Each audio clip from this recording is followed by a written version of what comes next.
आज मैं आप सब लोगों के साथ में नया टॉपिक स्टार्ट करने जा रहा हूँ, रीऑर्डर लेवल।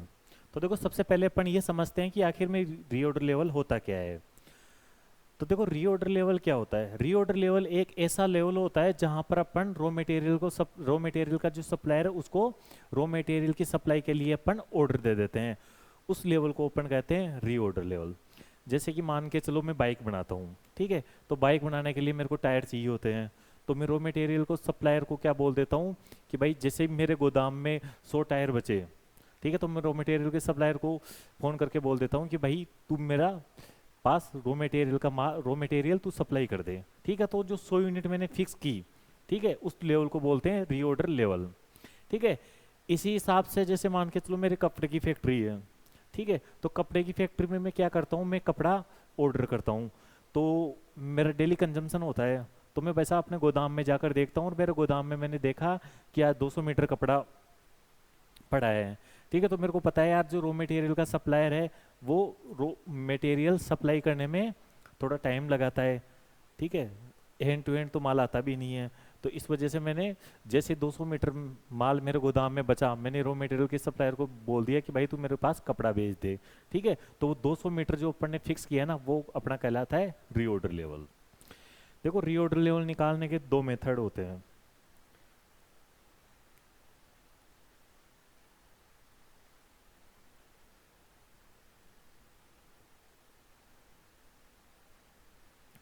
या मैं आपको बोलूँ कि मार्केट होता है, जो इंडस्ट्री होती है, उसमें दो प्रकार के लोग एग्जिस्ट करते हैं।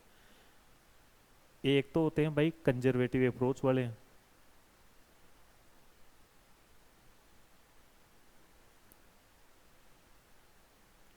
एक होते हैं मॉडरेट अप्रोच वाले।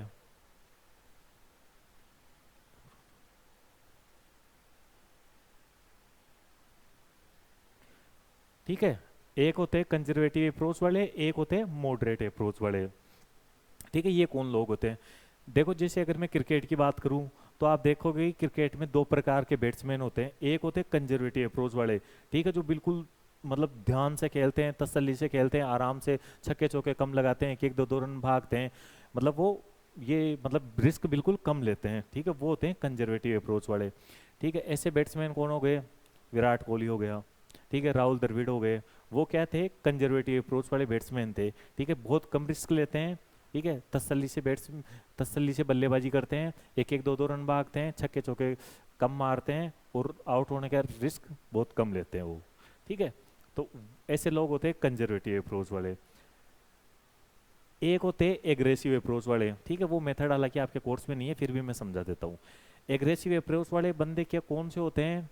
जो भाई साहब हाईली रिस्क लेते हैं, ठीक है। जो पहली पहली बॉल पर ही छक्के चौके मारने स्टार्ट कर देते हैं, जैसे कि मैक्सवेल, ठीक है, क्रिस गेल। वो एग्रेसिव अप्रोच वाले बंदे होते हैं। वो रिस्क बहुत कम लेते हैं, मतलब फुली रिस्क पर चलते हैं वो। एक होते हैं मॉडरेट अप्रोच वाले। मॉडरेट अप्रोच वाले बंदे क्या होते हैं? ना तो ज़्यादा एग्रेसिव होते हैं, ना वो ज़्यादा कंजर्वेटिव होते हैं, वो मॉडरेट अप्रोच के हिसाब से चलते हैं, ठीक है। जैसे मैं आपको इसका एग्जांपल बताऊं तो शुभमन गिल हो गया, ठीक है, रोहित शर्मा हो गया। वो क्या करते हैं? ना तो ज़्यादा स्लो खेलते हैं, ठीक है, ना ज़्यादा फास्ट खेलते हैं, एवरेज टाइप से खेलते हैं, एक एक दो दो रन भी भागते रहते हैं और बीच में चौके छक्के भी लगाते रहते हैं। ना तो ज़्यादा रिस्क लेते हैं और ना ही कंजर्वेटिव तरीके से खेलते हैं। तो भाई साहब ये मैंने आपको बता दिया। अब यदि मैं मैन्युफैक्चरिंग इंडस्ट्री में बात करूं तो देखो, कंजर्वेटिव अप्रोच वाले लोग क्या करते हैं, कब रीऑर्डर करते हैं?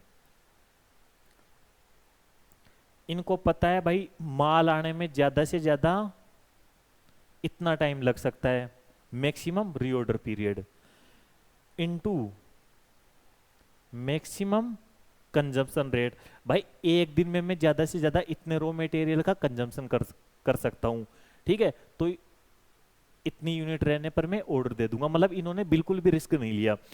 मान के चलो अपना जो फास्ट एक्सपीरियंस है वो ये कहता है कि भाई साहब जब मैंने रॉ मटेरियल का सप्लायर है जो टायर मेरे को सप्लाई करता है उसको जब मैं ऑर्डर देता हूँ ना, तो वो लगभग 10 दिन में मेरे पास माल अवेलेबल करवा देता है। लेकिन अगर वो ज़्यादा से ज़्यादा भी लेट करे ना तो 15 दिन से ज़्यादा तो वो कभी नहीं लगाता, ठीक है। तो मेरे पास माल 15 दिन में आ जाए। और एक दिन में मैं ज़्यादा मतलब नॉर्मली एक दिन में मैं 20 टायर कंजम्पशन करता हूँ, ठीक है। और ज़्यादा से ज़्यादा मैं कंजम्पशन करूँ ना एक दिन में, अगर मेरे फुल कैपेसिटी पर काम करूँ मैं, तो मैं ज़्यादा से ज़्यादा 30 टायर का कंजम्पशन कर सकता हूँ,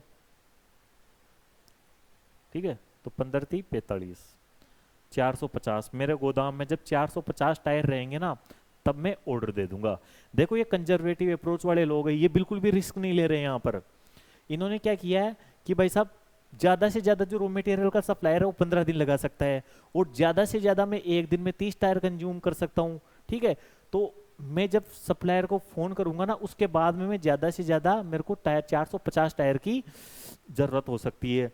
तो जैसे मैं रॉ मटेरियल के सप्लायर को फोन करूंगा, ठीक है, तो मैं रॉ मटेरियल कंज्यूम करूंगा, और रॉ मटेरियल का सप्लायर मेरे पास नया रॉ मटेरियल ले आएगा, ठीक है। तो नया रॉ मटेरियल आएगा, उससे पहले मैं ज्यादा से ज्यादा 450 टायर का कंजम्पशन कर सकता हूँ, ठीक है। इससे ज्यादा नहीं कर सकता, मतलब मेरा प्रोडक्शन कभी भी रुकेगा नहीं।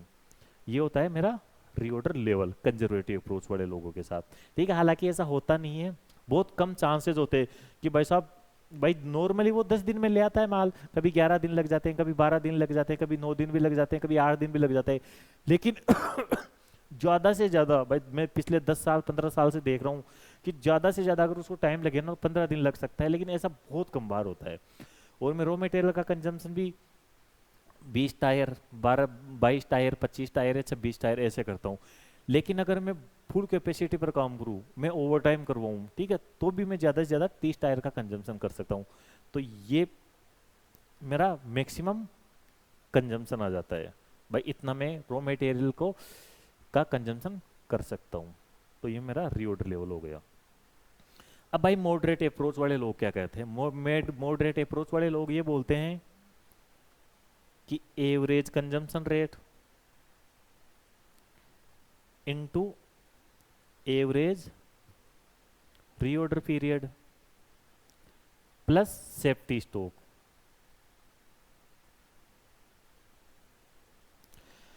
तो भाई यहां क्या करना है, लगभग माल 10 दिन में आ जाता है, ठीक है। लगभग अपन 20 टायर एक दिन में कंज्यूम करते हैं, तो भाई मेरे को 200 टायर की जरूरत है, मेरा जो कंजम्पशन है वो 200 टायर का होगा, ठीक है। लेकिन ये सेफ्टी, थोड़ा बहुत सेफ्टी स्टॉक रख लेते हैं। सेफ्टी स्टॉक का मतलब क्या हुआ भाई, अगर मान के चलो रॉ मटेरियल का सप्लायर कभी वो एक दिन 2 दिन या 3 दिन लेट भी हो जाए, तो अपना काम रुके नहीं। या हो सकता है अपन कभी जो कंजम्पशन है वो 20 टायर से बढ़ाकर 22 टायर 23 टायर या 24 टायर कर दे, ठीक है, तो भी अपना काम रुके नहीं। तो इन्होंने क्या किया है, 100 टायर का सेफ्टी स्टॉक रख लिया, तो 300 टायर जब गोदाम में रहेंगे तब ये ऑर्डर दे देंगे। देखो नॉर्मली इनका भी काम रुकेगा नहीं। इनका काम क्यों नहीं रुकेगा? क्योंकि भाई साहब 10 दिन में माल आ जाता है, लेकिन अगर कभी 11 दिन लगे, 12 दिन लगे, 13 दिन लगे, मतलब 1 2 या 3 दिन एक्स्ट्रा भी लगे ना, तो अपने पास सेफ्टी स्टॉक तो है, उसमें से काम ले लेंगे। या अपन ने कंजम्पशन कभी 20 टायर की जगह 22 टायर 24 टायर या 26 टायर कर लिया, तो भी अपने पास सेफ्टी स्टॉक है, ठीक है। लेकिन यहाँ पर थोड़ी बहुत प्रोबेबिलिटी रहती है कि रॉ मटेरियल खत्म हो सकता है, लेकिन यहाँ तो बिल्कुल ही प्रोबेबिलिटी नहीं होती है। तो ये 2 अप्रोच हो गई। अब भाई मैं आगे बात करूं, तो देखो आपको एग्जाम में कौन सी अप्रोच लगानी है उसके बारे में बात करता हूं। तो देखो यदि आपको क्वेश्चन में सेफ्टी स्टॉक दे रखा है ना, तो आपको हमेशा मॉडरेट अप्रोच लगानी है। लेकिन यदि आपको क्वेश्चन में सेफ्टी स्टॉक नहीं दे रखा है, तो आपको कंजर्वेटिव अप्रोच लगानी है, ठीक है। अब मैं एक क्वेश्चन की सहायता से आपको ये चीजें समझाता हूं। देखो 2 कंपोनेंट है, कंपोनेंट ए एंड बी, ये इनकी कंजम्पशन रेट हो गई। मतलब एवरेज कंजम्पशन 50 यूनिट का है पर वीक, मैक्सिमम कंजम्पशन 75 यूनिट का पर वीक है, मिनिमम कंजम्पशन 25 यूनिट का पर वीक है। जबकि मैं रीऑर्डर पीरियड की बात करूं, तो देखो रॉ मटेरियल ए है वो मिनिमम 4 दिन में आ जाता है, मैक्सिमम से मैक्सिमम 4 वीक, और मैक्सिमम से मैक्सिमम 6 वीक लग सकते हैं। रॉ मटेरियल बी की बात करूं, तो 2 वीक में माल 2 वीक, कम से कम जो रीऑर्डर पीरियड है वो 2 वीक का है, मैक्सिमम रीऑर्डर पीरियड 4 वीक का है। देखो आपको यहाँ पर एवरेज रीऑर्डर पीरियड नहीं दे रखा है, तो एवरेज अपन निकालेंगे 4 और 6 के बीच का एवरेज क्या हो गया 5। और यदि रॉ मटेरियल बी की बात करूँ, तो मिनिमम 2 है, मैक्सिमम 4 है, तो एवरेज कितना हो जाएगा 3। ठीक है, ये अपना रीऑर्डर पीरियड हो गया। ठीक है भाई, ऊपर अपन ने को कंजम्पशन रेट दे रखी थी, अब अपन को रीऑर्डर पीरियड निकालना है। तो देखो यहाँ पर अपन को सेफ्टी स्टॉक नहीं दे रखा है, तो इसका मतलब अपन कंजर्वेटिव अप्रोच लगाएंगे, और कंजर्वेटिव अप्रोच लगाते हैं तो उसका फॉर्मूला क्या होता है, maximum consumption rate into maximum reorder period, ये होता है रीऑर्डर लेवल का फॉर्मूला। तो भाई मैं सबसे पहले बात करता हूँ रॉ मटेरियल ए की। तो देखो रॉ मटेरियल ए का जो मैक्सिमम कंजम्पशन है ना वो 75 यूनिट पर वीक है। ठीक है, और मैक्सिमम रीऑर्डर पीरियड कितना है, 6 वीक का है। ठीक है, तो अपने पास आ जाएगी 450 यूनिट। इसी तरीके से यदि मैं रॉ मटेरियल बी की बात करूं तो मैक्सिमम कंजम्पशन 75 यूनिट का है और मैक्सिमम रीऑर्डर पीरियड कितना है, 4 वीक का। तो रीऑर्डर लेवल आ जाएगा अपना 300 यूनिट का। देखो ये आप आंसर मैच भी कर सकते हो। तो मैंने एक नया टॉपिक आज आपके साथ आज डिस्कशन किया है, रीऑर्डर लेवल। भाई रीऑर्डर लेवल का देखो सीधा सा मतलब ये है कि आपके गोदाम में आपको एक यूनिट का एक लेवल फिक्स करना है कि भाई साहब मेरे गोदाम में इतनी यूनिट बचेगी ना, तब मैं रॉ मटेरियल के सप्लायर को फोन करके बोल दूंगा कि भाई तू मेरे को रॉ मटेरियल भेज दे। ठीक है, कई बार स्टूडेंट पूछते हैं कि आखिर रीऑर्डर लेवल फिक्स करने की जरूरत क्या होती है। देखो जरूरत इसलिए रहती है कि आज आज मैं काम कर रहा हूँ, ठीक है, तो मेरे ऐसा तो होता नहीं कि मैं रॉ मटेरियल के सप्लायर को फोन कर दूंगा तो वो आज के आज ही माल भेज देगा। ठीक है, तो भाई साहब मेरे को पता है कि रॉ मटेरियल के सप्लायर को माल भेजने में थोड़ा टाइम लगता है, तो मैं क्या करता हूँ, जैसे ही मेरे पास थोड़ा बहुत रॉ मटेरियल बचता है ना, तभी मैं उसको ऑर्डर दे देता हूँ नया रॉ मटेरियल का, भाई तू नया रॉ मटेरियल भेज दे, मेरे पास खत्म होने वाला है। फिर मेरे पास नया रॉ मटेरियल आएगा, फिर उस रॉ मटेरियल का मैं कंजम्पशन करता रहूंगा, कंजम्पशन करता रहूंगा। फिर मैं देखूंगा यार मेरे पास इतना रॉ मटेरियल है, ठीक है, तो मेरे को पता है कि रॉ मटेरियल का सप्लायर है वो टाइम लगाएगा थोड़ा बहुत, मेरे को 3 दिन 4 दिन 5 दिन वो रॉ मटेरियल के का सप्लाई करने में टाइम लगाएगा, तो मैं 3 4 दिन बैठा थोड़ी रहूंगा, मेरा काम थोड़ी रोकूंगा। तो जैसे ही थोड़ा बहुत रॉ मटेरियल बचेगा तो मैं रॉ मटेरियल के सप्लायर को बोल दूंगा भाई तू मेरे पास रॉ मटेरियल भेज दे। और उस रॉ मटेरियल की क्वांटिटी, कितना रॉ मटेरियल रहने पर अपन उसको फोन करेंगे, उसी को कहते हैं रीऑर्डर लेवल। अब भाई इसके बाद में मैं आपके साथ आगे एक और टॉपिक, नया टॉपिक डिस्कस करने जा रहा हूं, स्टॉक लेवल। स्टॉक लेवल यहां कर देता हूं, स्टॉक लेवल। तो देखो स्टॉक लेवल में 2 3 लेवल होते हैं, एक होता है मिनिमम स्टॉक लेवल,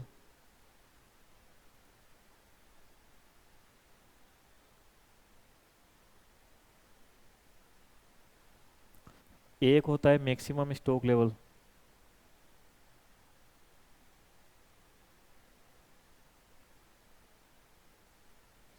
एक होता है एवरेज स्टॉक लेवल।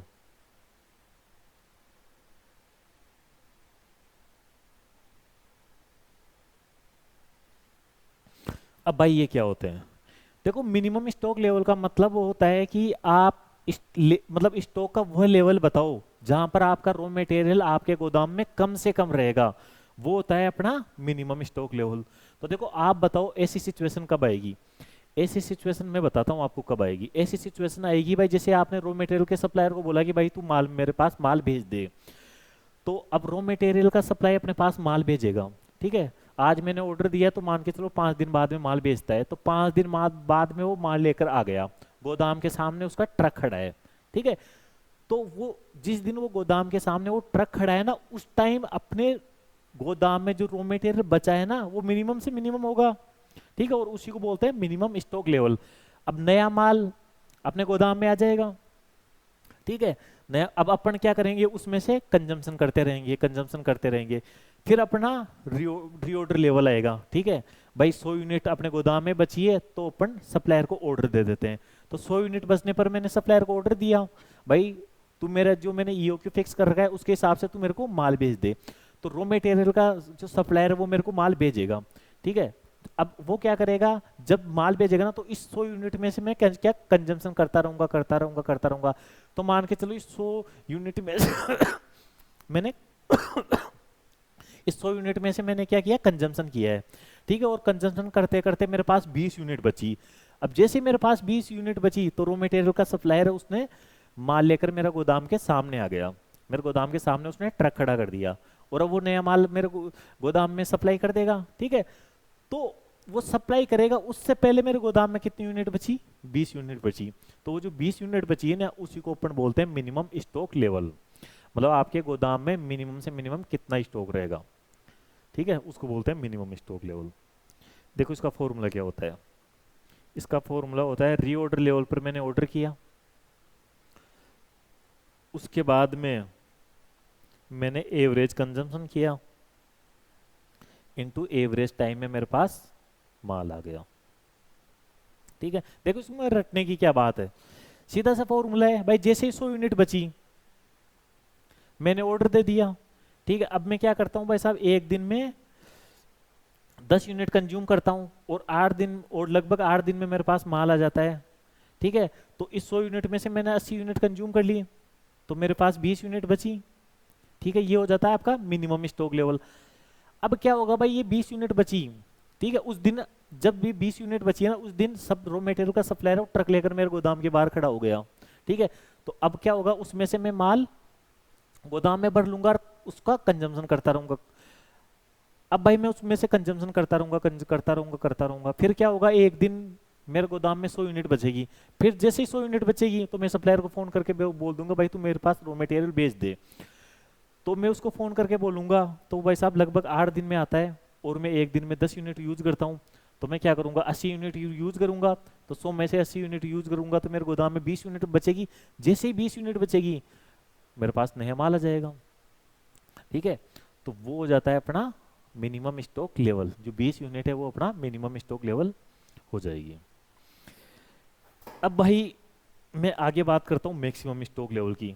तो देखो अपना मैक्सिमम स्टॉक लेवल कब होगा, दिमाग लगाओ। अपना मैक्सिमम स्टॉक लेवल होगा, रॉ मटेरियल का सप्लायर माल लेकर बाहर खड़ा है। ठीक है, अपना ट्रक लेकर बाहर खड़ा है और वो ट्रक की जिस दिन अनलोडिंग करेगा ना अपने गोदाम में, वो अपना मैक्सिमम स्टॉक लेवल होगा। ठीक है, उससे ज्यादा अपन को स्टॉक की जरूरत, स्टॉक उससे ज्यादा स्टॉक अपने पास कभी भी नहीं होगा मैक्सिमम। ठीक है, तो देखो इसका फॉर्मूला क्या होगा भाई, रीऑर्डर लेवल पर मैंने ऑर्डर किया, उसके बाद में मैंने मिनिमम कंजम्पशन किया। भाई मिनिमम से मिनिमम मैं कंजम्पशन इतना कर सकता हूँ और मिनिमम से मिनिमम टाइम में रॉ मटेरियल का सप्लायर मेरे पास आ जाता है। ठीक है, प्लस EOQ या ROQ एक ही बात है। ठीक है, देखो ये फॉर्मूला कैसे बना, ये फॉर्मूला ये बना कि भाई साहब 100 यूनिट रहने पर मैंने ऑर्डर दिया। ठीक है, उसके बाद में मैं क्या करता हूं, ये तो मेरा एवरेज कंजम्पशन है 10 यूनिट का। ठीक है, लेकिन मेरा मिनिमम कंजम्पशन है 5 यूनिट का। ठीक है भाई, मैं मिनिमम से मिनिमम कंजम्पशन करूँ ना तो भी मेरे 5 यूनिट का कंजम्पशन तो करूंगा ही करूंगा।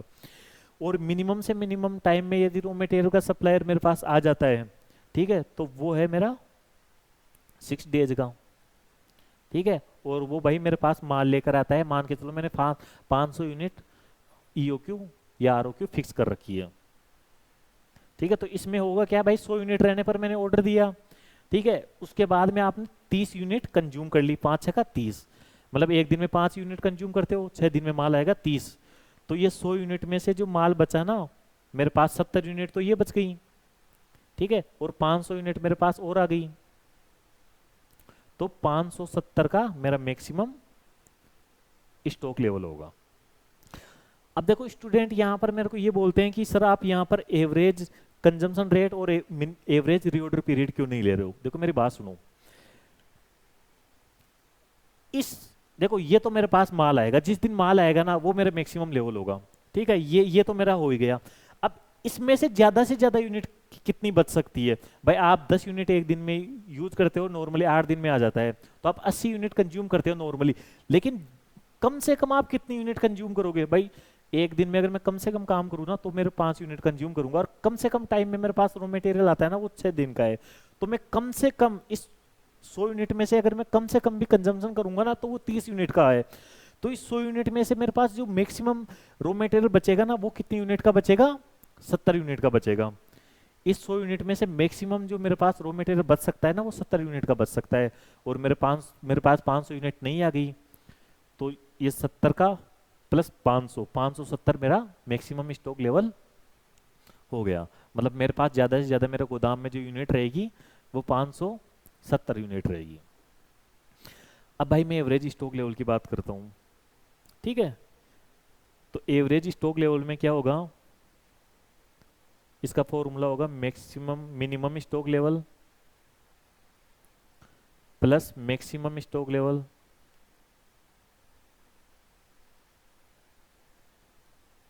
Divided by 2। भाई आप मिनिमम स्टॉक लेवल ले लो 20 यूनिट का, वो सॉरी हाँ 20 यूनिट का। मैक्सिमम स्टॉक लेवल ले लो आप 570 यूनिट का, और उसको 2 से डिवाइड कर दो तो वो आपका एवरेज स्टॉक लेवल आ जाएगा। या इसका एक और फॉर्मूला है, EOQ divided by 2 plus safety stock.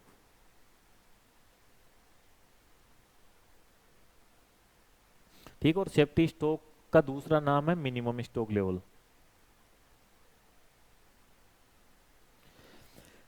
देखो आप आपको हमेशा दोनों फॉर्मूले हैं, दोनों फॉर्मूले से आपको क्वेश्चन करके आना है। बाकी अगर आप किसी एक फॉर्मूले से भी अगर क्वेश्चन का सॉल्यूशन कर देते हो तो वो भी सही माना जाएगा। हालांकि दोनों फॉर्मूले से जो आप आंसर निकालोगे ना वो आंसर अलग अलग आएगा, लेकिन आपको हमेशा क्या करना है, दोनों फॉर्मूले लगाकर आना है और दोनों से आंसर निकालना है। लेकिन हो सकता है आपके पास कई बार ऐसी मतलब जानकारी मिस हो जिससे आप दोनों फॉर्मूला लगा ही नहीं सकते हो, तो ऐसी सिचुएशन में अगर आप एक फॉर्मूले से भी आंसर निकाल के आ जाते हो तो भी सही है। दोनों फॉर्मूले से जो आंसर आएंगे वो अलग अलग आएंगे, दोनों फॉर्मूले के आंसर सही माने जाते हैं। ठीक है, अब देखो मिनिमम स्टॉक लेवल और मैक्सिमम स्टॉक लेवल मैं आपके साथ एक बार वापस से डिस्कस कर लेता हूँ। देखो मिनिमम स्टॉक लेवल का सीधा सा मतलब है कि भाई साहब मैं रॉ मटेरियल के सप्लायर को रॉ माल के लिए उसको फोन करके बोल देता हूँ भाई तू मेरे को सप्लाई कर दे, तो रॉ मटेरियल का सप्लायर मेरे पास माल लेकर आएगा, ट्रक लेकर वो मेरे गोदाम के बाहर खड़ा है, ठीक है। तो वो खड़ा है, उस सिचुएशन में मेरे गोदाम में जो माल बचेगा ना वो मेरा मिनिमम स्टॉक लेवल होगा। भाई उससे कम तो मेरे पास कभी स्टॉक रहेगा ही नहीं, ठीक है। वो मेरा स्टॉक लेवल का मिनिमम लेवल होगा मेरे स्टॉक का। अब वो जो सप्लायर है उस ट्रक का जो माल है ना वो मेरे गोदाम में सप्लाई कर देगा, तो जैसे ही वो सप्लाई करेगा वो लेवल है मेरा मैक्सिमम स्टॉक लेवल, ठीक। और वही इसी चीज को मैंने फॉर्मूला में कन्वर्ट करके समझा दिया। भाई जो मैंने 100 यूनिट पर ऑर्डर दिया, लगभग 10 दिन में माल आ जाता है, सॉरी 8 दिन में माल आ जाता है, एक दिन में मैं 10 यूनिट का कंजम्पशन करता हूँ। तो रॉ मटेरियल के ऑर्डर देने के बाद मैं लगभग 80 यूनिट का कंजम्पशन करता हूँ, ठीक है। तो नया माल फिर जैसे मैं 80 यूनिट का कंजम्पशन करूंगा तो मेरे पास नया माल आ जाएगा, ठीक है। तो नया माल आने से पहले मेरे पास कितनी यूनिट बची, 20 यूनिट, वो मेरा मिनिमम स्टॉक लेवल होगा। अब मैक्सिमम स्टॉक लेवल की बात करूँ तो 100 यूनिट रहने पर मैंने ऑर्डर दे दिया सप्लायर को। अब सप्लायर क्या करेगा, भाई देखो सप्लायर फास्ट से फास्ट भी आता है ना तो वो 6 दिन में आ जाता है अपने पास, ठीक है। और जो मेरा मिनिमम कंजम्पशन है वो 5 यूनिट का है, तो इस माल में से कम भी अगर मैं कंजम्पशन करूँ ना तो 30 यूनिट का कंजम्पशन करूंगा। तो इस माल में से जो मैक्सिमम मेरे पास रॉ मटेरियल का स्टॉक बच सकता है ना वो 70 यूनिट का बच सकता है, और 500 यूनिट मेरे पास नहीं आ गई तो 570 यूनिट मेरा मैक्सिमम स्टॉक लेवल हो जाएगा। एवरेज स्टॉक लेवल के लिए मैंने बता दिया आपको कि minimum stock level plus maximum stock level divided by 2। इसका दूसरा फॉर्मूला होता है EOQ बटा 2 प्लस सेफ्टी स्टॉक। दोनों अगर आपके पास सारी जानकारी है जिससे आप दोनों फॉर्मूले लगा सकते हो तो आपको जो सॉल्यूशन करके आना है एग्जाम में वो दोनों फॉर्मूले से करके आना है। दोनों से आंसर अलग अलग आएंगे और दोनों का आंसर हमेशा सही माना जाता है। अब भाई इस चीज को भी मैं इस एग्जाम्पल से आपको समझा देता हूं। देखो क्वेश्चन नंबर 8 कर रहे थे अपन, ठीक है। देखो यहाँ पर मैं कंजम्पशन रेट लिख लेता हूँ। ऊपर मेरे को दे रखी थी मिनिमम तो ये है, एवरेज 50 है और मैक्सिमम 75 है। तो देखो मिनिमम स्टॉक लेवल का फॉर्मूला क्या होगा, रीऑर्डर लेवल देखो 450 यूनिट पर मैंने ऑर्डर दिया, ठीक है, उसके बाद में मिनिमम कंजम्पशन में 50 यूनिट का करता हूँ, ठीक है, और मिनिमम रीऑर्डर पीरियड ए का है 4 वीक का, सॉरी एवरेज कंजम्पशन लेना आपको, एवरेज कंजम्पशन रेट है 50 यूनिट की, और एवरेज रीऑर्डर पीरियड है आपका 5 वीक का, तो 200 यूनिट आपका मिनिमम स्टॉक लेवल हो गया। अब यदि मैं रॉ मटेरियल बी की बात करूं तो 300 यूनिट रहने पर आपने ऑर्डर दिया, उसके बाद में लगभग आप 50 यूनिट यूज करते हो एक दिन में, और लगभग 3 वीक सॉरी एक वीक में आप 50 यूनिट का कंजम्पशन करते हो, और लगभग 3 वीक में आपके पास माल आ जाता है। तो माल आने से पहले आप 150 यूनिट का कंजम्पशन कर लोगे, ठीक है, तो इस 300 यूनिट में से कितनी यूनिट बचेगी, 150 यूनिट बचेगी, वो मेरा मिनिमम स्टॉक लेवल हो जाएगा। अब भाई मैं बात करता हूँ मैक्सिमम स्टॉक लेवल की। तो मैक्सिमम स्टॉक लेवल में क्या होगा, 450 यूनिट रहने पर आपने ऑर्डर दिया, उसके बाद में मिनिमम 25 यूनिट पर वीक आप कंजम्पशन करते हो, और मिनिमम जो आपका रीऑर्डर पीरियड है वो 4 वीक का है, ठीक है, तो 25 चौक 100, मतलब 450 यूनिट में से 100 यूनिट कंज्यूम कर ली, तो इसमें से जो मैक्सिमम रह सकता है ना आपके पास स्टॉक, वो 350 यूनिट का रह सकता है, और आपके पास 300 यूनिट नहीं आ गई, तो आपका 600 यूनिट का मैक्सिमम लेवल आ गया। इसी तरीके से यदि मैं कंपोनेंट बी की बात करूं, तो 300 यूनिट रहने पर आपने ऑर्डर दिया, उसके बाद में 25 यूनिट का आपका मिनिमम कंजम्पशन है, और 2 वीक में माल आ जाता है, ठीक है, तो इस 300 यूनिट में से आप 50 यूनिट कंज्यूम कर लोगे, तो 250 यूनिट तो इसमें से बच जाएगी, और 500 यूनिट नहीं आ गई, मतलब आपका मैक्सिमम स्टॉक लेवल 750 यूनिट का हो गया। अब भाई एवरेज स्टॉक लेवल की बात करूं, तो देखो ए का मिनिमम लेवल कितना है, 200 यूनिट का, ए का मैक्सिमम स्टॉक लेवल कितना है, 650 यूनिट का, और इसको डिवाइडेड बाय 2 कर देंगे तो 425 यूनिट एवरेज स्टॉक लेवल आ गया। इसी तरीके से यदि मैं बात करूं कंपोनेंट बी की, तो मिनिमम स्टॉक लेवल इसका 150 यूनिट का है, ठीक है, मैक्सिमम स्टॉक लेवल इसका 750 यूनिट का है, और 2 से डिवाइड कर देंगे तो 450 यूनिट अपना एवरेज स्टॉक लेवल आ जाएगा।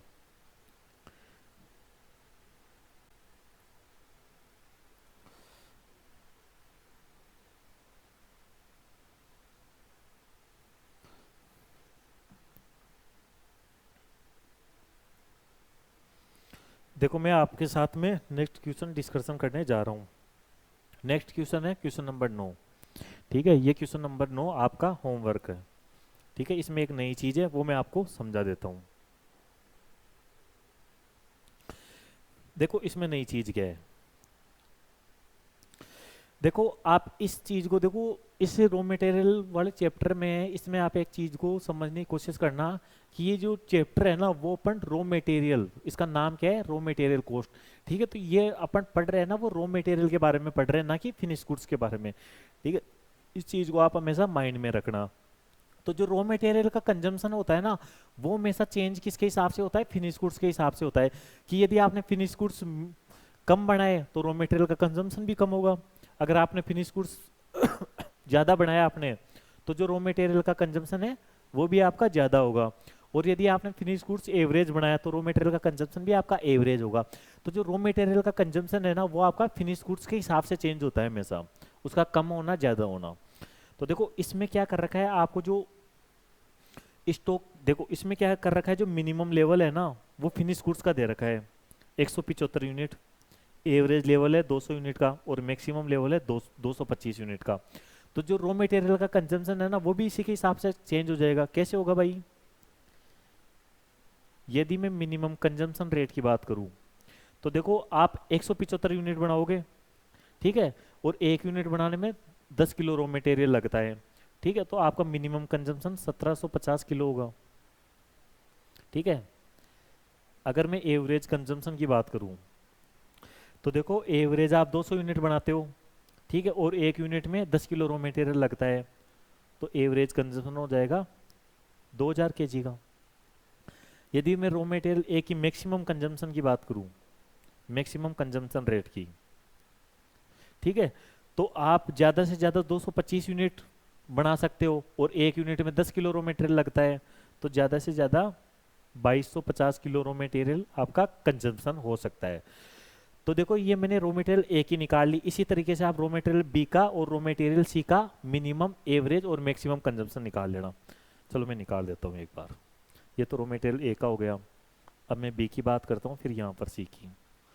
तो यदि मैं बी की बात करूँ तो 175 इंटू 4, 175 इंटू 4 700 kg हो जाएगा। एवरेज कंजम्पशन की बात करूँ तो 200 इंटू 4 800 kg हो जाएगा। यदि मैं मैक्सिमम कंजम्पशन की बात करूँ तो 225 इंटू 4, 225 इंटू 4 वो 900 kg का हो जाएगा। ठीक है, इसी तरीके से यदि मैं सी की बात करूँ तो 175 इंटू 6, यहाँ पर 200 इंटू 6, यहाँ पर 225 इंटू 6,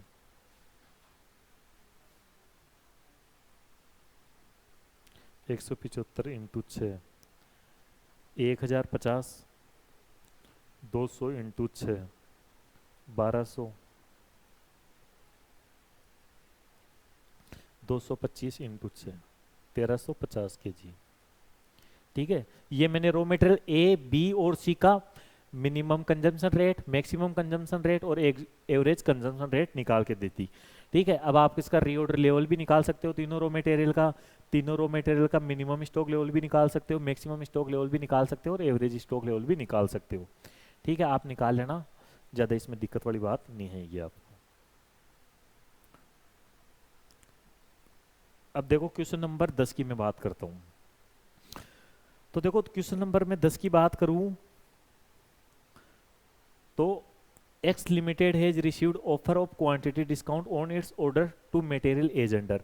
मतलब एक्स लिमिटेड एक फर्म है, ठीक है, उसको क्वांटिटी का डिस्काउंट इस हिसाब से मिला कि भाई साहब यदि आप 500 से कम टन माल खरीदते हो ना तो हम आपको 1200 रुपये में देंगे। यदि आपका लोड साइज 500 से लेकर 1000 के बीच में रहता है तो हम आपको माल 1180 में दे देंगे। यदि आपका लोड साइज 1000 से लेकर 2000 टन के बीच में रहता है तो हम आपको माल 1160 में दे देंगे। यदि आपका लोड साइज 2000 से लेकर 3000 टन के बीच में रहता है तो हम आपको माल 1140 रुपये में दे देंगे। यदि आपका लोड साइज 3000 किलोमीटर 3000 टन से ज़्यादा का रहता है तो हम आपको माल 1120 रुपये दे देंगे। जो रॉ मटेरियल का सप्लायर है ना उसने मेरे को ये सीट बना के दे दी, ये कोटेशन उसने मेरे को बना के दे दिया, भाई हम इस हिसाब से इस रेट से आपको माल सप्लाई करेंगे। Annual requirement of raw material is 5000 ton. मतलब आपको जो एनुअल रिक्वायरमेंट है ना रॉ मटेरियल की वो 5000 टन की है। Ordering cost per order is 1200, मतलब ऑर्डरिंग कॉस्ट पर ऑर्डर है ना वो 1200 रुपये की है। और कैरिंग कॉस्ट है आपकी 20%। और देखो आपको पता है हमेशा कैरिंग कॉस्ट यदि परसेंटेज में दे रखी हो तो ये हमेशा परचेज प्राइस का होती है। You are required to compute most economic purchase level. आपको आपके लिए मोस्ट इकोनॉमिक परचेज लेवल क्या होगा वो आपको निकाल के बताना है। ठीक है भाई, तो देखो इसमें अगर आप ध्यान से देखोगे तो इसमें जो रॉ मटेरियल का सप्लायर है वो अपन को डिस्काउंट दे रहा है। और आपको पता है कि यदि रॉ मटेरियल का सप्लायर अगर अपन को डिस्काउंट दे देता है ना तो अपन फॉर्मूला वाला मेथड नहीं लगा सकते, वहां पर अपन टेबुलर मेथड लगाएंगे। ठीक है, टेबुलर मेथड में अपन क्या करते हैं, हर एक ऑफर की total raw material cost calculate कर लेते हैं और जहां पर टोटल रॉ मटेरियल कॉस्ट कम आएगी ना वो अपना इकोनॉमिक ऑर्डर लेवल हो जाएगा। तो भाई देखो मैं इसके सॉल्यूशन की बात करूं तो देखो आपको पहले तो ऑर्डर साइज बनानी है। तो देखो ऑर्डर साइज आपको जो ये दे रखा है ना इसमें से आप कोई सा भी ले सकते हो, मतलब 500 यूनिट का भी ले सकते हो, 600 का भी ले सकते हो, 700 का, मतलब 500 से लेकर 1000 के बीच में आप कोई सा भी ले सकते हो। इसमें यदि आप प्रपोजल बनाओगे तो 1000 से 2000 के बीच में आप कोई सा भी ले सकते हो। लेकिन देखो जो आपके आरटीपी एमटीपी आता है या सीए इंस्टीट्यूट का जो सजेस्टेड आंसर आता है या आपका जो स्टडी मटेरियल है उसमें हमेशा जो फर्स्ट वाला फिगर है वही अपन लेकर सॉल्यूशन करते हैं। तो अगर आप कोई सा भी अगर लेकर करते हो तो उसका आंसर सही होगा, उसमें कोई दिक्कत नहीं है। लेकिन आपको यदि एग्जैक्ट आंसर मैच करना है तो आप हमेशा फर्स्ट वाला ले लेना। तो देखो लेस देन 500 है तो इसमें मैं 400 ले लेता हूँ। ठीक है, एक लोट लेवल मैंने 400 का बना दिया। 500 से लेकर 1000 के बीच में यदि मेरे को लोट लेवल बनाना है तो मैं 500 का लोट लेवल बना लेता हूँ। ठीक है, 1000 से 2000 के बीच में मेरे को लोड लेवल बनाना है तो मैं 1000 यूनिट का लोड लेवल बना लेता हूँ। 2000 से लेकर मेरे को 3000 के बीच में लोड लेवल बनाना है तो मैं 2000 यूनिट का लोड लेवल बना लेता हूँ। यदि मेरे को 3000 एंड अबाव का लोड लेवल बनाना है तो मैं 3000 यूनिट का लोड लेवल बना लेता हूँ। ठीक है भाई। अब सबसे पहले अपन बात करते हैं परचेज कॉस्ट की। तो देखो यदि आप 400 यूनिट के लोड साइज में माल मंगवाते हो ना, तब भी आपको साल भर में यूनिट तो 5000 यूनिट ही मंगवानी है और तब आपको रॉ मटेरियल का सप्लायर 1200 रुपये में माल दे देगा। तो 5000 यूनिट आपकी पड़ेगी 60 लाख की, ये होगी परचेज कॉस्ट। अब यदि मैं आप 500 यूनिट के हिसाब से माल मंगवाते हो तब भी आपको साल भर में टोटल तो 5000 यूनिट ही मंगवानी है, लेकिन रॉ मटेरियल का सप्लायर आपको 20 रुपये का डिस्काउंट दे देगा, मतलब आपको वो 1 टन 1180 में दे देगा। तब आपकी परचेज कॉस्ट 59 लाख की पड़ेगी। यदि आप 1000 टन के लोड साइज में माल मंगवाते हो तब भी आपको साल भर में तो 5000 टन ही माल मंगवाना है और रॉ मटेरियल का सप्लायर उस टाइम आपको 40 रुपये का डिस्काउंट दे देगा, मतलब आपको माल 1160 में दे देगा। इसका मतलब आपकी परचेज कॉस्ट 58 लाख की हो जाएगी। यदि आप 2000 यूनिट के लोड साइज में माल मंगवाते हो तो भी आपको साल भर में तो 5000 टन ही मंगवाना है, वहां पर रॉ मटेरियल का सप्लायर आपको 60 रुपये का डिस्काउंट दे देगा, मतलब आपको माल 1140 में दे देगा। तो जो आपकी परचेज कॉस्ट है ना वो 57 लाख की हो जाएगी। यदि आप 3000 के लोड साइज में माल मंगवाते हो तो भी आपको साल भर में तो 5000 टन माल मंगवाना ही है, तब वहां पर रॉ मटेरियल का सप्लायर आपको 80 रुपये का डिस्काउंट दे देगा, मतलब 1 टन आपको 1120 में दे देगा, मतलब आपकी परचेज कॉस्ट 56 लाख की आएगी। अब देखो अगर आप ध्यान से देखोगे ना तो जितना आपका लोड साइज बड़ा होगा ना उतना ही आपको डिस्काउंट ज्यादा मिल रहा है और उतनी ही परचेज कॉस्ट आपकी कम से कम होती जा रही है। ठीक है, परचेज कॉस्ट आपकी कम से कम होती जा रही है। अब बात करता हूं भाई मैं ऑर्डरिंग कॉस्ट की। तो देखो ऑर्डरिंग कॉस्ट की यदि मैं बात करूं ना तो आपको साल भर में 5000 टन चाहिए, ठीक है, और एक बार में आप 400 टन मंगवा रहे हो, ठीक है, तो आपके ऑर्डर कितने हो गए 12.5 और एक ऑर्डर की जो ऑर्डरिंग कॉस्ट थी वो आपकी थी 1200 रुपए की।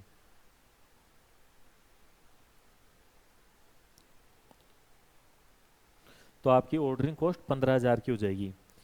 यदि मैं सेकंड प्रपोजल की बात करूं तो भाई साहब आपको 5000 टन चाहिए, ठीक है, एक बार में आप 500 टन मंगवा रहे हो तो आपके 10 ऑर्डर होंगे, एक ऑर्डर की कॉस्ट 1200 रुपये, तो 10 ऑर्डर की ऑर्डरिंग कॉस्ट 12000 की हो जाएगी। यदि आप 1000 टन के हिसाब से माल मंगवाते हो तो भी आप साल भर में 5000 टन मंगवाने हैं, एक बार में आप 1000 टन मंगवा रहे हो तो इसका मतलब 5 चक्कर होंगे, एक चक्कर की कॉस्ट 1200, तो 5 चक्कर की कॉस्ट 6000 रुपये। अब भाई मैं आगे बात करूं 2000 टन वाली लोड साइज की, तो आपको 5000 टन चाहिए, ठीक है, एक बार में आप 2000 टन माल मंगवा रहे हो तो आपके 2.5 चक्कर हो गए, एक चक्कर की कॉस्ट 1200 रुपये, तो 2.5 चक्कर की कॉस्ट 3000 रुपये। आपको टोटल 5000 टन माल मंगवाना है, ठीक है, एक बार में आप 3000 टन मंगवा रहे हो तो आपके जो ऑर्डर होंगे वो 1.666 होंगे, एक ऑर्डर की कॉस्ट 1200 रुपये होगी, तो इसका मतलब 2000 रुपये आपकी ऑर्डरिंग कॉस्ट होगी। देखो अगर आप ध्यान से देखोगे ना तो देखो जितना बड़ा आपका लोड साइज होगा ना उतने ही आपके चक्कर कम होंगे, और चक्कर कम होंगे तो हमेशा परचेज कॉस्ट आपकी कम होगी। देखो यहाँ पर भी ऑर्डरिंग कॉस्ट आपकी कम होगी, यहाँ पर भी देखो ऑर्डरिंग कॉस्ट कम हो रही है, यहाँ पर भी ऑर्डरिंग कॉस्ट कम हो रही है, यहाँ पर भी ऑर्डरिंग कॉस्ट कम हो रही है, यहाँ पर भी ऑर्डरिंग कॉस्ट आपकी कम हो रही है। तो भाई जैसे जैसे आपका लोड साइज बड़ा हो जाएगा वैसे वैसे आपकी परचेज कॉस्ट भी कम होगी, ऑर्डरिंग कॉस्ट भी कम होगी, लेकिन आपकी कैरिंग कॉस्ट बढ़ जाएगी, वो अपन यहाँ देख लेते हैं। तो देखो कैरिंग कॉस्ट की यदि मैं बात करूँ तो देखो फर्स्ट प्रपोजल की बात करूँ मैं तो एक बार में आप 400 यूनिट मंगवा रहे हो तो लगभग आपके गोदाम में 200 यूनिट रहेगी, और परचेज कॉस्ट आपको कैरिंग कॉस्ट आपको परसेंटेज में दे रखी है 20%, तो वो हमेशा परचेज प्राइस का होगी। तो यदि मैं 1200 का 20% करूंगा तो 240 हो जाएगी, तो इस तरीके से अपनी कैरिंग कॉस्ट 48000 आ जाएगी।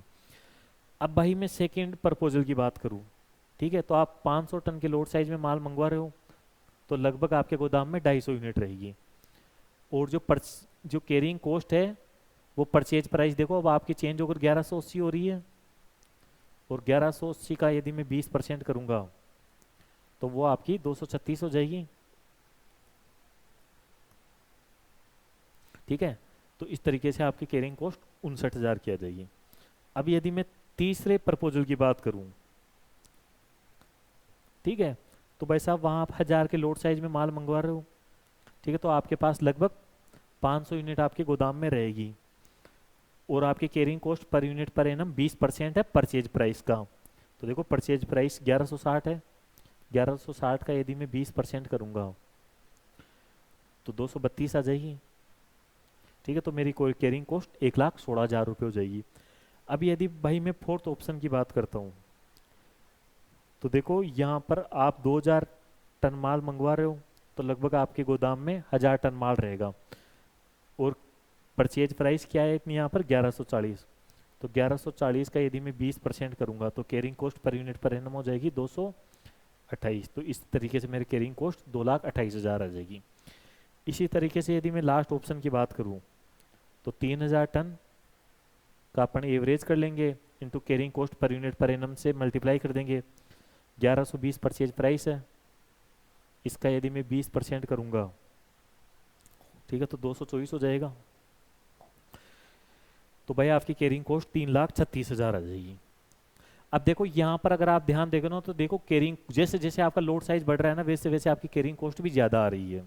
पहले 48,000 थी, फिर 59,000 हो गई, फिर 1,16,000 हो गई, फिर 2,28,000 हो गई, फिर 3,36,000 हो गई। अब भाई मैं हर एक प्रपोजल की परचेज कॉस्ट, ऑर्डरिंग कॉस्ट और कैरिंग कॉस्ट को जोड़ूंगा तो मेरे पास टोटल कॉस्ट आ जाएगी। तो मैंने प्रपोजल ए की टोटल रॉ मटेरियल कॉस्ट निकाली, बी की टोटल रॉ मटेरियल कॉस्ट निकाली, सी की निकाली, डी की निकाली, ई की। मैंने जितने भी मेरे प्रपोजल थे उन सब की मैंने टोटल रॉ मटेरियल कॉस्ट निकाल कैलकुलेट कर ली। तो देखो यहाँ सबसे कम रॉ मटेरियल कॉस्ट आ रही है 59,22,000, 59,22,000, ठीक है, और ये आ रही है तीसरे ऑप्शन में। यदि आप 1000 टन के लोड साइज में माल मंगवाते हो ना, तब आपकी टोटल रॉ मटेरियल कॉस्ट कम से कम आएगी। तो ये अपना ईओक्यू हो जाएगा 1000 टन। अब भाई मैं दूसरे क्वेश्चन की बात करता हूं, तो देखो दूसरा क्वेश्चन बोलता है what will be your answer in above question. आपका आंसर क्या होगा? There are no discount offered. यदि हम आपको कोई डिस्काउंट दे ही नहीं रहे, मतलब सप्लायर अपन को कोई डिस्काउंट दे ही नहीं रहा है, तो आपका ईओक्यू क्या होगा? और उसने परचेज प्राइस पर टन फिक्स कर दी 1500 रुपये। तो देखो अगर अपने पास कोई डिस्काउंट ऑफर नहीं होता है तो फिर वहाँ पर अपन फॉर्मूला वाला मेथड लगाते हैं। और फॉर्मूला मेथड का जो अपन लगाते हैं तो उसका फॉर्मूला क्या होता है? 2RO/C का अंडर रूट। भाई 2 मैंने ले लिया, R मेरा 5000 टन है, ऑर्डरिंग कॉस्ट मेरी 1200 रुपये है, ठीक है, कैरिंग कॉस्ट में निकाल लूंगा 1500, परचेज प्राइस है, तो 1500 का 20% कितना हो जाएगा? 300। तो 2 इंटू 5000 इंटू 1200 भाग 300 अंडर रूट, मतलब 200 यूनिट आपका ईओक्यू जाएगा। ठीक है, इस क्वेश्चन में आपको दोनों मेथड दे रखे हैं और दोनों मेथड से ईओक्यू निकालनी थी और मैंने दोनों मेथड से ईओक्यू निकाल दिए। अब भाई मैं आगे चलूं,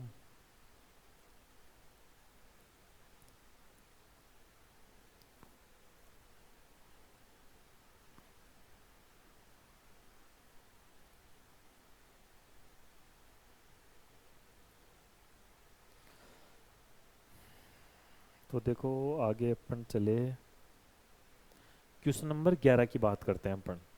देखो क्वेश्चन नंबर 11 में आपको एक नई चीज दे रखी है, ठीक है, आपको एक डेंजर लेवल और पूछ रखा है क्वेश्चन ने, ठीक है। तो ये डेंजर लेवल क्या होता है वो भी मैं आपके साथ अभी डिस्कशन कर लूंगा। इसमें अपन को क्या क्या निकालना है? रीऑर्डर लेवल निकालना है, ठीक है। आपको पता है दो अप्रोच होती है, एक कंजर्वेटिव अप्रोच, एक मॉडरेट अप्रोच। यदि सेफ्टी स्टॉक दे रखा है तो अपन मॉडरेट अप्रोच लगाते हैं, और सेफ्टी स्टॉक नहीं दे रखा है तो अपन कंजर्वेटिव अप्रोच लगाते हैं। मैक्सिमम स्टॉक लेवल निकालना है, मिनिमम स्टॉक लेवल निकालना है, और reorder quantity is to be calculate on the following basis. और आपको रीऑर्डर क्वांटिटी भी निकालनी है। देखो रीऑर्डर क्वांटिटी पूछा है आपको, तो रीऑर्डर क्वांटिटी और ईओक्यू एक ही बात होती है, ठीक है। इसके बारे में भी मैं आपको भी एक चीज़ समझाऊंगा, वो लास्ट में समझाऊंगा, रीऑर्डर क्वांटिटी और ईओक्यू अपन एक ही मानते हैं, लेकिन ये अलग अलग भी हो सकती है, लेकिन अपन को एक ही माननी है यहाँ पर। Cost of placing order is 20, ठीक है, मतलब ऑर्डरिंग कॉस्ट 20 रुपये पर ऑर्डर है। Number of unit to be purchase during the year, जो आपको नंबर ऑफ यूनिट परचेज करनी है ना ड्यूरिंग द ईयर, वो आपको 5000 यूनिट करनी है। तो भाई साहब आपकी ऑर्डरिंग कॉस्ट 20 रुपये हो गई और आपका आर 5000 यूनिट का रह गया। Purchase price per unit including of transportation cost 50 रुपये, मतलब आपकी आपकी परचेज प्राइस 50 रुपये हो गई।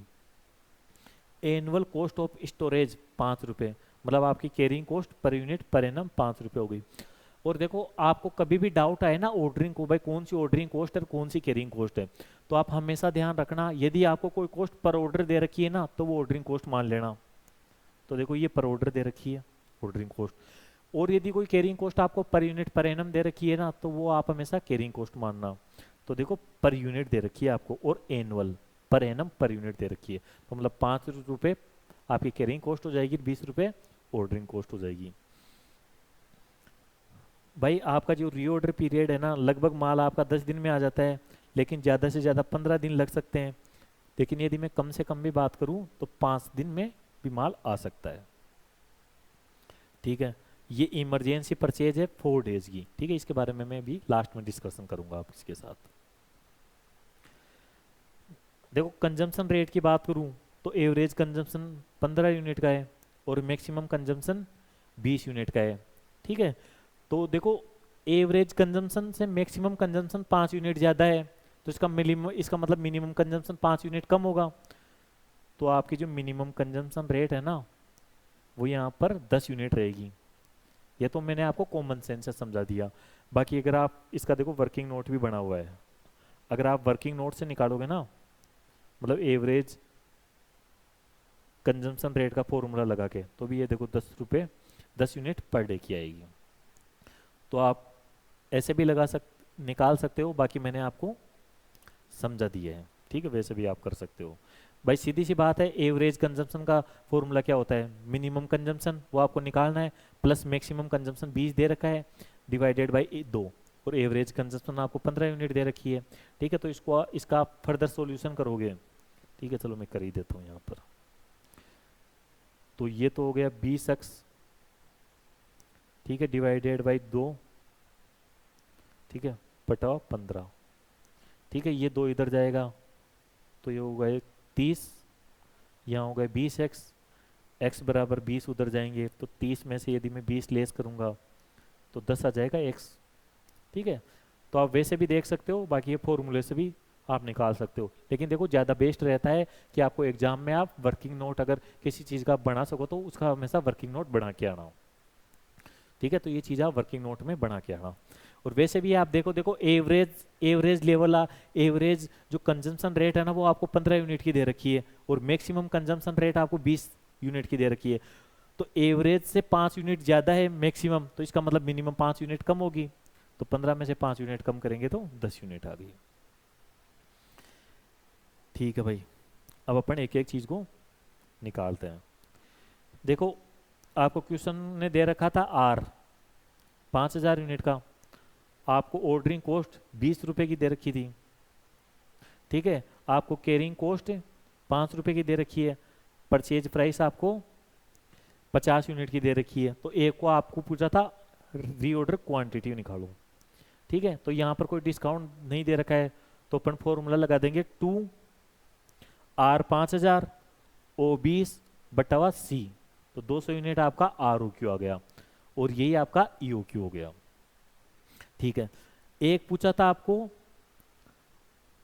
रीऑर्डर लेवल, तो देखो रीऑर्डर लेवल में यहाँ पर सेफ्टी स्टॉक नहीं दे रखा है, तो मैं एग्रेसिव अप्रोच लगाऊंगा, ठीक है, और कंजर्वेटिव अप्रोच लगाऊंगा। कंजर्वेटिव अप्रोच का फॉर्मूला क्या होता है, मैक्सिमम कंजम्पशन रेट वो है आपकी 20 यूनिट पर डे और मैक्सिमम रीऑर्डर पीरियड 15 डेज का, तो आगे 300 यूनिट।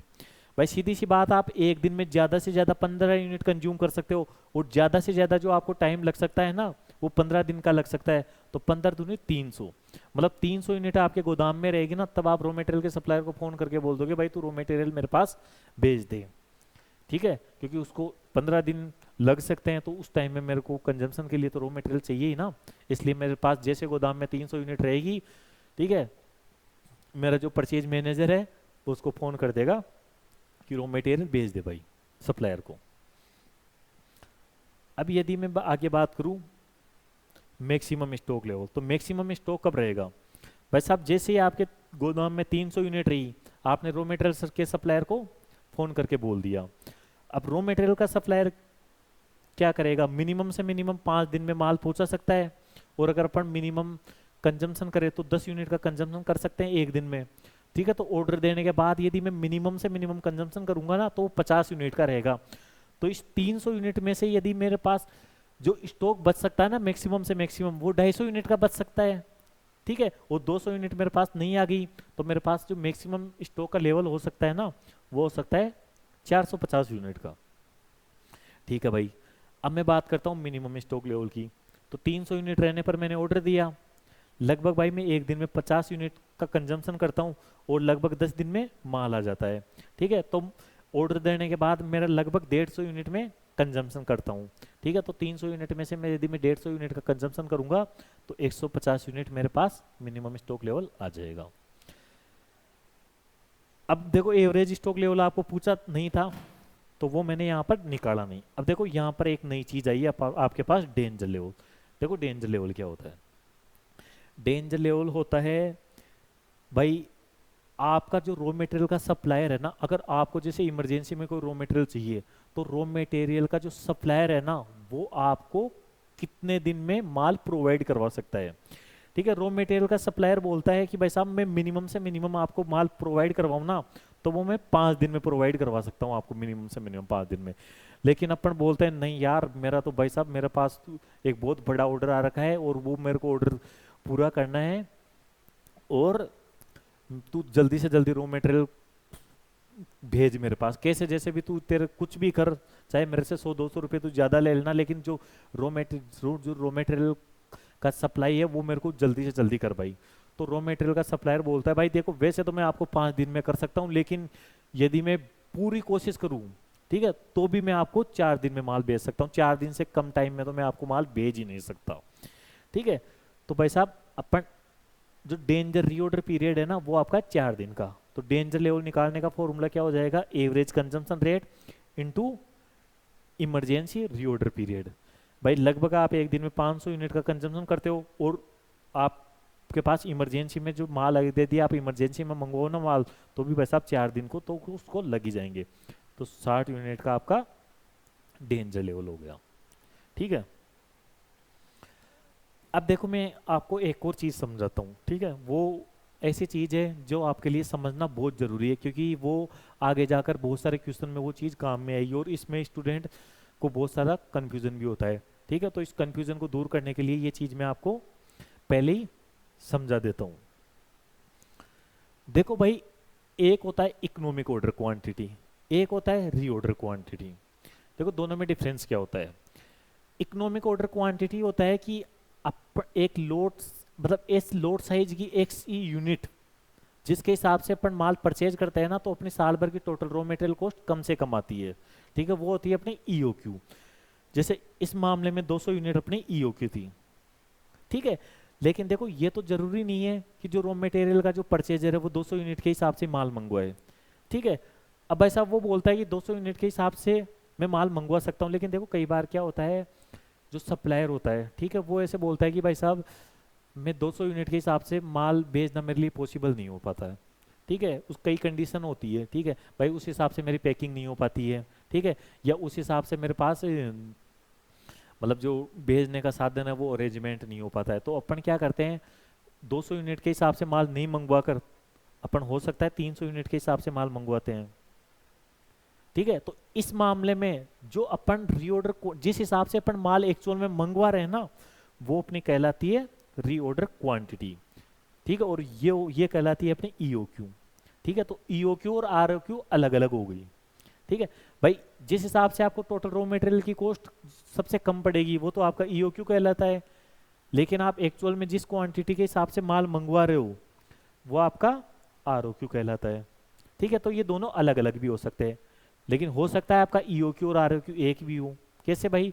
कि 200 यूनिट के हिसाब से आपकी टोटल रॉ मटेरियल कॉस्ट कम आती है और उसी के हिसाब से आप ऑर्डर क्वांटिटी दे रहे हो। ठीक है, तो रीऑर्डर क्वांटिटी और ईओक्यू आपकी सेम भी हो सकती है। ठीक है, तो देखो जहां पर अगर अपन को क्वेश्चन आरओक्यू दे रखा है, ईओक्यू नहीं दे रखा है, तो अपन जो ईओक्यू है उसी को आरओक्यू मान लेते हैं, जो आरओक्यू है वो उसी को ईओक्यू मान लेते हैं। लेकिन ये दोनों देखो अलग भी हो सकती है।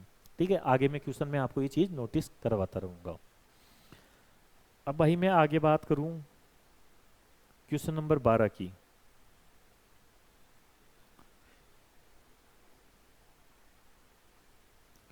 ठीक है, तो देखो क्वेश्चन नंबर 12 डिस्कशन करने से पहले एक और चीज मैं आपको समझाना चाहूंगा। देखो ये आप ईओक्यू निकालते हो, minimum consumption rate, minimum stock level निकालते हो, मैक्सिमम स्टॉक लेवल निकालते हो, रीऑर्डर लेवल निकालते हो, ये आप हमेशा रॉ मटेरियल का निकालते हो, ना कि फिनिश गुड्स का। देखो इसमें भी स्टूडेंट, बहुत सारे स्टूडेंट गलती कर देते हैं।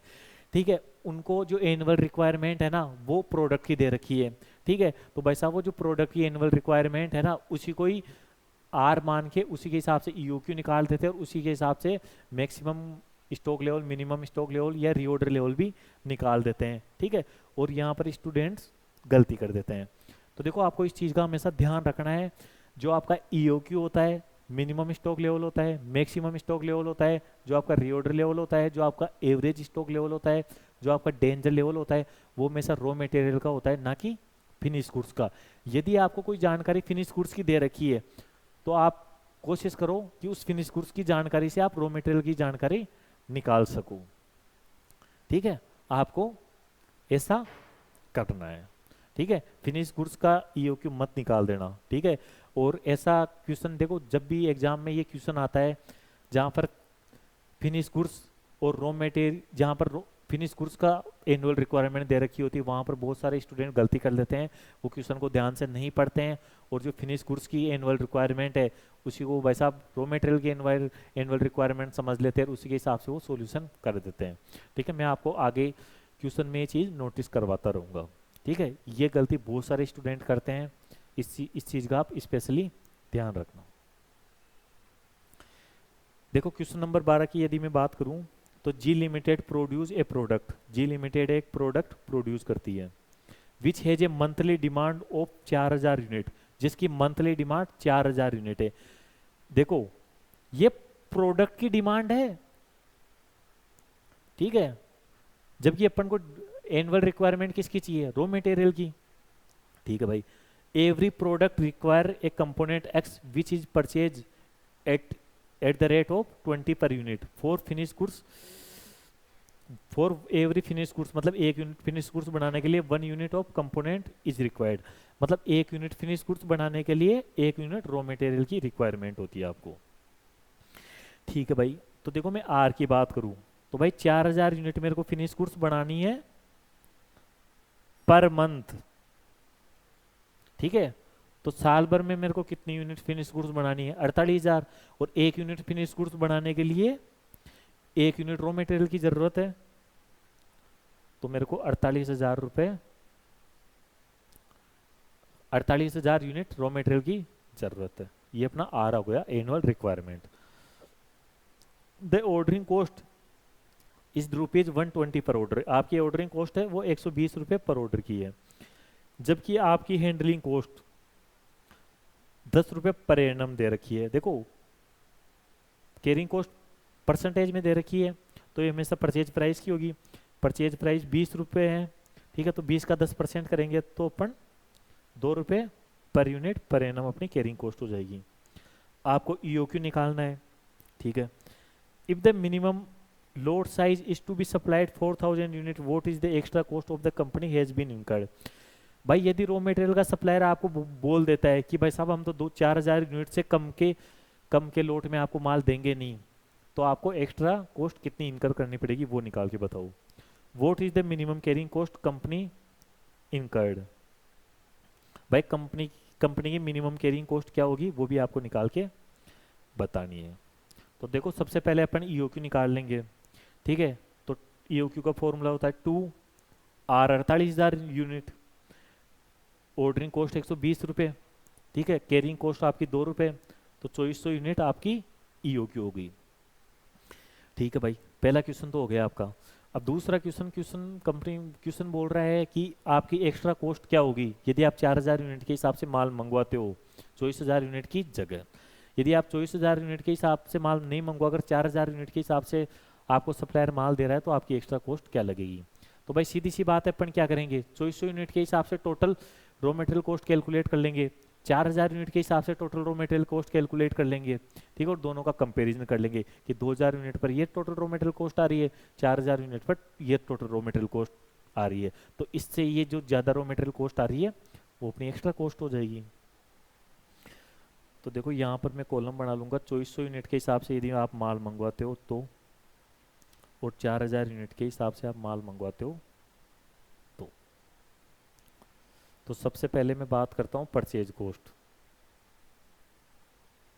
भाई आप चाहे 2400 यूनिट के हिसाब से माल मंगवाओ चाहे 4000 यूनिट के हिसाब से माल मंगवाओ, साल भर में आपको 48,000 यूनिट ही मंगवानी है और एक यूनिट आपकी 20 रुपए की पड़ती है। तो 48,000 इंटू 20, 9,60,000 की आपकी परचेज कॉस्ट हो जाएगी। भाई आप 4000 यूनिट के हिसाब से माल मंगवाओगे तो भी आपको साल भर में तो 48,000 यूनिट ही मंगवानी है, यहाँ पर अपन को कोई डिस्काउंट नहीं दे रखा है, तो परचेज कॉस्ट 9,60,000 की हो जाएगी। अब भाई मैं बात करता हूँ ऑर्डरिंग कॉस्ट की।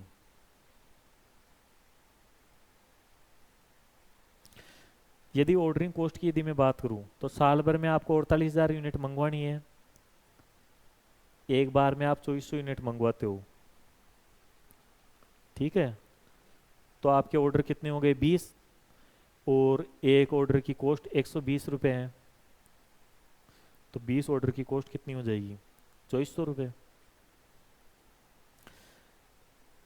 यदि मैं यहाँ की बात करूँ तो साल भर में आपको 48,000 यूनिट मंगवानी है, एक बार में आप 4000 यूनिट मंगवाते हो,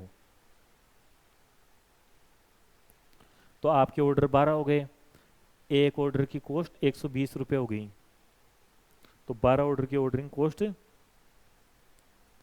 1440 रुपये की हो गई।